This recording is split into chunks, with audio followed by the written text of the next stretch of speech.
Le Royaume-Uni qui se détourne d'une alliance pour se concentrer à nouveau sur son intérêt national avec le Brexit se séparera bientôt de son plus gros marché, l'Union européenne, qui représente près de 50 milliards de transactions par an à l'export.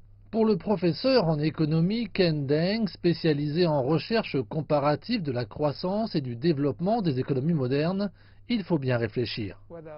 Après le Brexit, qu'il s'agisse d'un Brexit dur ou d'un Brexit en douceur, qui peut réellement remplacer l'Union européenne?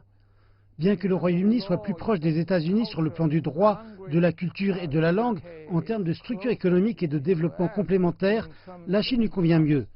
Les secteurs des services et de la recherche sont assez faibles en Chine par rapport aux normes internationales, bien que plusieurs secteurs émergent, tels que la microélectronique, les voitures électriques et les panneaux solaires.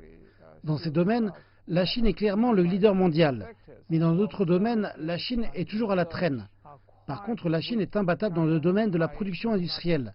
Tout ce que vous inventez, vous le donnez à une entreprise chinoise. Elle le transformera en une nuit, en une affaire florissante.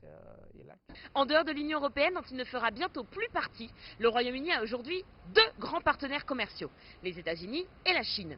Dans ces circonstances, c'est avec un certain soulagement que les institutions financières et industrielles du pays ont accueilli la trêve de la guerre des tarifs annoncée lors du G20. En effet, dans un contexte post-Brexit, le Royaume-Uni a déjà démontré son intention d'établir des accords commerciaux avec ces deux pays. Une ambition qui risque d'être balayée si la guerre commerciale ne trouve pas d'issue. Florian Virgile, Londres, CGTN.